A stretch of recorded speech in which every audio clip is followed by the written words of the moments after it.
എല്ലാവർക്കും നമസ്കാരം. ഇന്ന് ഞാൻ റംദാൻ ഉണ്ടാക്കാൻ പറ്റിയ ഒരു മലബാർ ഡിഷായിട്ടാണ് വന്നത്. നമ്മുടെ പഴം നിറച്ചതാണ് തയ്യാറാക്കുന്നത്. നല്ല ടേസ്റ്റാണ് കേട്ടോ. അതുപോലെ ഉണ്ടാക്കിയാൽ അടിപൊളി ടേസ്റ്റാണ്. നിങ്ങളെല്ലാവരും ഉണ്ടാക്കി നോക്കണം. ഒരിക്കലും ഉണ്ടാക്കിയാൽ നമ്മൾ വീണ്ടും വീണ്ടും ഉണ്ടാക്കി കഴിക്കും. അത്രയ്ക്ക് ടേസ്റ്റാണ്. എല്ലാവരും ഇതുപോലെ ഒന്ന് ഉണ്ടാക്കി നോക്കിയിട്ട് നിങ്ങളുടെ അഭിപ്രായം പറയണം കേട്ടോ. ഇനി ഞാനിതെങ്ങനെ ഉണ്ടാക്കിയെന്ന് നമുക്കൊന്ന് നോക്കാം. പഴം നിറച്ചത് ഉണ്ടാക്കാനായിട്ട് നമുക്ക് ആദ്യം ഫില്ലിംഗ് ഒന്ന് ഉണ്ടാക്കാം. അതിനായിട്ട് ഞാനൊരു പാത്രം അടുപ്പത്തേക്ക് വെച്ചിട്ടുണ്ട്. അതിലേക്ക് 1 ടേബിൾ സ്പൂൺ നെയ്യ് ഒഴിച്ചു കൊടുത്തിട്ടുണ്ട്. നമ്മുടെ നെയ്യൊക്കെ ഒന്ന് ചൂടായി വരുമ്പോൾ ഞാനിതിലേക്ക് അണ്ടിപ്പരിപ്പാണ് ഇട്ട് കൊടുത്തത്. ഇത് ഞാനൊരു 1/4 കപ്പ് ഇട്ട് കൊടുത്തിട്ടുണ്ട്. അത്ര തന്നെ മുന്തിരി ഇട്ട് കൊടുക്കുന്നുണ്ട്, ഉണക്കമുന്തിരി. ഇനി ഇത് രണ്ടും കൂടി ഞാൻ നല്ലോണം ഒന്ന് ഇളക്കി കൊടുക്കുന്നുണ്ട്. എന്നിട്ട് അതിലേക്ക് ചിരകി വെച്ച് തേങ്ങയാണ് ഇട്ട് കൊടുക്കുന്നത്. 1 കപ്പ് തേങ്ങ ഇട്ട് കൊടുത്തിട്ടുണ്ട്. എന്നിട്ട് ആ തേങ്ങയും അണ്ടിപ്പരിപ്പ് മുന്തിരിയും കൂടി നമുക്ക് നല്ലോണം ഒന്ന് ഇളക്കി കൊടുക്കാം. ആ തേങ്ങയുടെ പച്ച ചുവയൊക്കെ ഒന്ന് മാറുന്നവരെ നമുക്ക് നല്ലോണം ഒന്ന് ഇളക്കി കൊടുക്കാം. ഇപ്പോൾ ഇവിടെ തേങ്ങയുടെ പച്ച ചുവയൊക്കെ നല്ലോണം മാറി വന്നിട്ടുണ്ട്. ഇനി ഞാനിതിലേക്ക് പഞ്ചസാരയാണ് ചേർത്ത് കൊടുക്കുന്നത്. അതൊക്കെ നിങ്ങളുടെ മധുരത്തിനനുസരിച്ച് ചേർത്ത് കൊടുക്കട്ടോ. ഞാനിപ്പോൾ ഇവിടെ 6 ടേബിൾ സ്പൂൺ പഞ്ചസാരയാണ് ചേർത്ത് കൊടുത്തത്.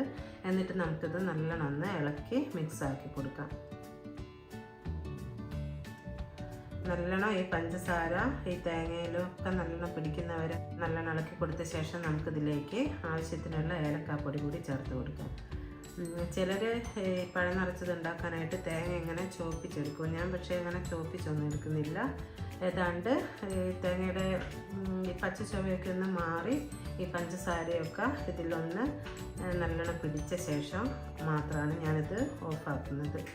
അത് മാത്രമേ ഞാൻ ചെയ്യുന്നുള്ളൂ. ഇതുപോലെ ചോപ്പിച്ചൊന്നും എടുക്കുന്നില്ല. നമ്മുടെ തേങ്ങയൊക്കെ ഏതാണ്ട് സെറ്റായിട്ടുണ്ട്. ഇനി നമുക്ക് ഈ ഫില്ലിംഗ് ഒക്കെ ഒരു സൈഡിലേക്ക് മാറ്റി വെക്കാം. ഇനി ഞാനിവിടെ 4 പഴമാണ് എടുക്കുന്നത്. ഈ പഴം നിറയ്ക്കാനായിട്ട് 4 അത്യാവശ്യം വലുപ്പമുള്ള മീഡിയം സൈസ് നേന്ത്രപ്പഴമാണ് എടുത്തത്. ഇത് നല്ലോണം പഴുത്ത പഴമല്ല കേട്ടോ. ഇതിൻ്റെ തൊലി ഇങ്ങനെ കറുപ്പ് കളർ കണ്ടിട്ട് പഴുത്തതാണെന്ന് വിചാരിക്കേണ്ടത്. പഴുപ്പ് കുറവുള്ളതാണ്. ഇതിൻ്റെ നടുകെ ഞാൻ നല്ലോണം കഴുകിയെടുത്തതാണിത്. ഇനി നമുക്ക് ഈ ഓരോ പഴം എടുത്ത് ഇതിൻ്റെ പുറം ഭാഗം നല്ലോണം ഒന്ന് കീറി കൊടുക്കാം. കത്തി വെച്ച് നല്ലോണം ആഴത്തിൽ തന്നെ ഞാൻ കീറിയെടുക്കുന്നുണ്ട്. തൊലി കളയാണ്ടാണ് ഞാനിത് കീറിയെടുക്കുന്നത്. അങ്ങനെയാകുമ്പോൾ നമുക്ക് 2 സൈഡും പൊട്ടാണ്ട്, അടിഭാഗം പൊട്ടാണ്ട് റെഡി ആയിട്ട് കിട്ടും. അതുകൊണ്ടാണ് ഞാൻ തൊലി വെച്ച് തന്നെ ഇത് മുറിച്ചെടുക്കുന്നത്. ഇതേപോലെ നമുക്ക് നടു ഒന്ന് കീറിയ ശേഷം അങ്ങനെ ഒന്ന് തുറന്ന് കൊടുക്കാം ചെറുതായിട്ട്. എന്നിട്ട് അതിൻ്റെ അകത്തേക്ക് നമുക്ക് റെഡിയാക്കി വെച്ച ഫില്ലിങ് ചേർത്ത് കൊടുക്കാം. ഞാനിവിടെ ഫില്ലിംഗ് ഒക്കെ നല്ലോണം ചേർത്ത് കൊടുക്കുന്നുണ്ട്. എന്നിട്ട് കൈ വെച്ച് നല്ലോണം ഒന്ന് പ്രസ്സാക്കി കൊടുക്കുന്നുണ്ട്. ഫില്ലിംഗ് ഉള്ളിലേക്ക് നല്ലോണം നിൽക്കാൻ വേണ്ടിയിട്ട്.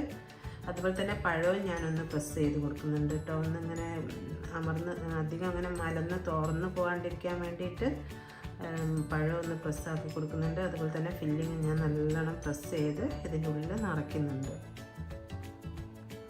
ഇപ്പോൾ നിങ്ങൾ കണ്ടാൽ മനസ്സിലാവുമെന്ന് വിചാരിക്കുന്നു. ഇതേപോലെയാണ് ഞാൻ ചെയ്തത്. ഈ 4 പഴത്തിൽ ഞാൻ ഇതേപോലെ ഫില്ലിംഗ് ഒക്കെ റെഡിയാക്കി നിറച്ച് വെക്കുന്നുണ്ട്. ഇനി നമുക്കൊരു ബാറ്റർ ഒന്ന് റെഡിയാക്കണം. മൈദ വെച്ചാണ് ഞാനത് തയ്യാറാക്കുന്നത്. അതിനായിട്ട് ഞാനിവിടെ 4 ടേബിൾ സ്പൂൺ മൈദ ഒരു പാത്രത്തിലേക്ക് ഇട്ട് കൊടുക്കുന്നുണ്ട്. അതിലേക്ക് ഒരു നുള്ളു ഉപ്പ് ഇട്ട് കൊടുക്കുന്നുണ്ട്. പിന്നെ കുറച്ചായിട്ട് വെള്ളം ഒന്ന് ഒഴിച്ച് കൊടുക്കുന്നുണ്ട്. എന്നിട്ട് ഒന്ന് കലക്കിയെടുക്കുന്നുണ്ട്. അധികം ലൂസായിട്ട് കലക്കിയെടുക്കരുത് കേട്ടോ. കുറച്ച് കട്ടി തന്നെ നമുക്ക് കലക്കിയെടുക്കണം. ഇതിൻ്റെ മുകളിൽ ഒട്ടിച്ച് കൊടുക്കാൻ വേണ്ടിയിട്ടാണ്, ഈ ഫില്ലിങ് പുറത്തേക്ക് പോകാതിരിക്കാൻ വേണ്ടിയിട്ടാണ് ഈ മൈദ ഒഴിച്ചെടുക്കുന്നത്.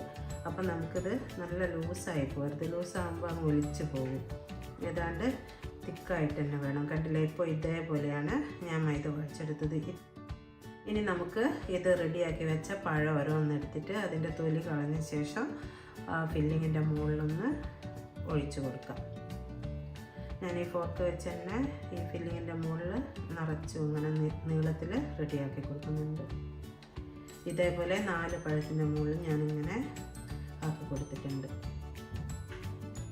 ഇനി നമുക്ക് ഇതൊന്ന് ഫ്രൈ ചെയ്യാനൊരു പാത്രം എടുക്കാം. അത് അടുപ്പത്തേക്കൊന്ന് വെച്ച് കൊടുത്തിട്ടുണ്ട്. അതൊന്ന് ചൂടാകുമ്പോൾ ഞാനിതിലേക്ക് ഓയിൽ ചേർത്ത് കൊടുക്കുന്നുണ്ട്. നല്ലോണം മുങ്ങിക്കിടന്ന് അത് ഫ്രൈ ചെയ്തെടുത്താൽ നല്ല ടേസ്റ്റ് ആയിരിക്കും. എനിക്കങ്ങനെ മുങ്ങിക്കിടക്കാൻ സൈസ് പാത്രമല്ല. ഇതിൽ കുറേ എണ്ണ ഒഴിക്കണ്ടെന്ന് വിചാരിച്ചിട്ടാണ് ഞാനിപ്പോൾ കുറച്ച് എണ്ണ ഒഴിച്ചത്. ഇതൊന്ന് തൂവിക്കൊടുത്ത് തിരിച്ചും മറിച്ചു വിട്ടാണ് ഞാനിത് വേവിച്ചെടുക്കുന്നത്.